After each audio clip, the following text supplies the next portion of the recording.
voice escapes. Hello Serge, kamusta? Ayos naman. Nga pala, balita ko kasama kita magdidestino sa Marawi ah. Oo nga po Serge eh. Whatever happens, stay safe, alright? Ganyan kami pinagtagpo ng tadhana.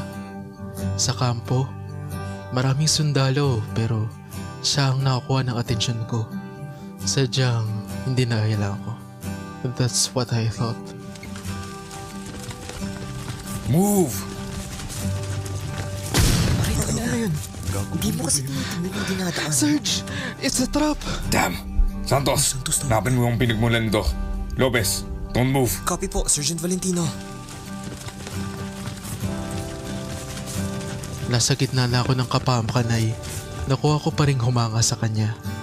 Habang nakatitig sa mga mata niyang puno ng pag-aalala, hindi ko mawari. Bakit nga ba ganito ang nararamdaman ko? Salamat tropa! Wala yun. Mabuti at nalaman natin ang pinagmulan ng bomba. Serge. Pinag-alala mo ako. Serge? Di mo alam kung gaano ako nag-aalala sa'yo habang nasa kapahamakan ka kanina. Serge? Mag-iingat ka sa susunod. Di ko alam gagawin ko kapag nawala ka sa... kapag nawala ka sa hanin ng mga militar. Pasensya ka na po Serge. Sundalo kami pareho. Parehong matikas.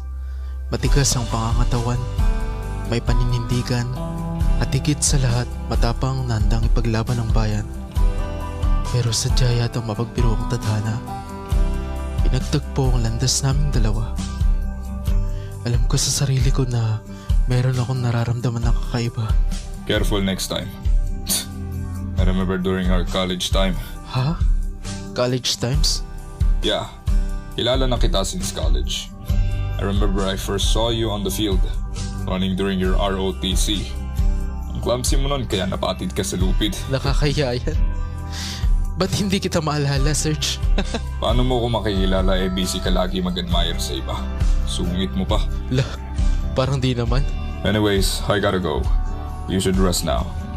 Pochi. Good night, Serge. Nag-alay kami ng panalangin at sinaladuhan ang mga bayaning nagsilbi at nag-alay ng kanilang buhay para sa bayan. Tunay nga na sa ganitong propesyon, nakalubog ang isa naming mga paa sa hukay. Nakakalungkot na pangyayari ito para sa ating hanay. Ilang buhay ang nawala, ilang bayani ang nagsakripisyo para sa bayan. Ngunit hindi pa doon natatapos ang misyon nating mga sundalo. Sergeant Valentino, ang grupo mo ang ipapadala ko para ipagpatuloy ang hindi pa natapos na misyon. That's life of being a soldier. Lahat ng gagawin mo para sa bayan. I start to call my family and friends. Dahil bukas, di ko alam kung makakatawag pa ba ako. Kung makakabalik pa ba ako ng buhay sa kanila. Sa misyon namin, walang kasiguraduhan kung may babalik pa ba kami sa mga mahal namin sa buhay. Team, alam niyo na ang mga dapat gawin. Kaya natin to. Lalaban tayo para sa bayan. Mag-iingat kayong lahat. Lopez, Serge, please, be careful. ikaw din Serge, mag-ingat ka. Kung ito man ang magiging huli nating pagkikita, gusto kong sabihin sa'yo sa huling pagkakataon na mahal kita, Lopez.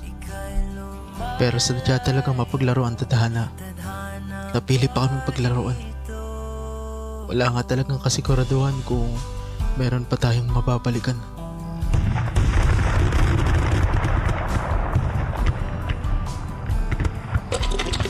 Lopez, Serge, hindi kita maintindihan.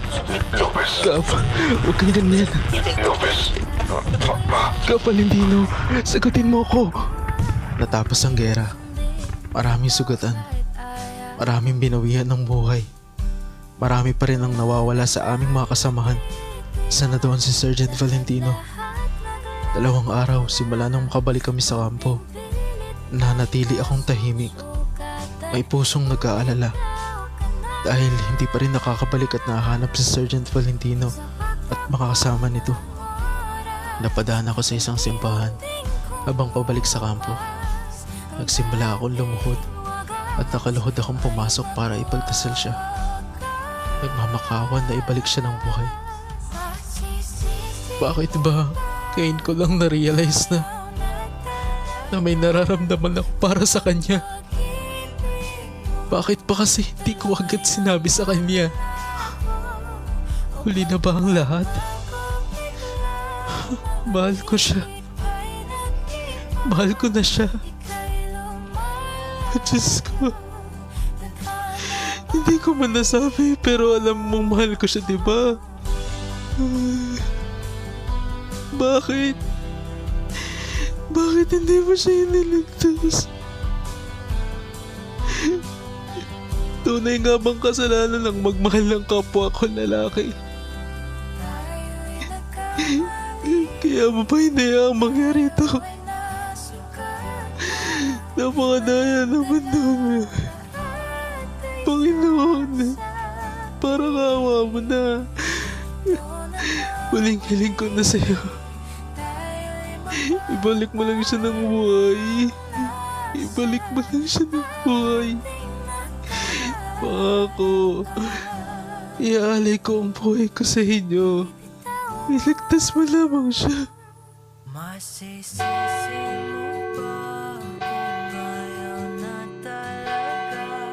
You may now kiss the bride. Thank you, Father Lopez. Sadyang mapaglaro at makakabigla ang kayang gawin ng tadhana. Sana akong ganap na pare. Ako ang nagkasal sa taong minsan kong minahal. Nakaligtas siya sa engkwentro na siyang ipinagpapasalamat ko sa may kapal. Nalay ko at patuloy kong iaalay ang buhay ko sa may kapal. Wala akong pinagsisisihan sa mga naging desisyon ko. Sadyang ganyan lang talaga ata ang kapalaran ng mga tao. Maraming kailangan na isakripisyo. Hindi lang buhay na para sa bayan. Minsan kahit mahal mo, kailangan mong pakawalan kapalit ng kanyang kaligtasan.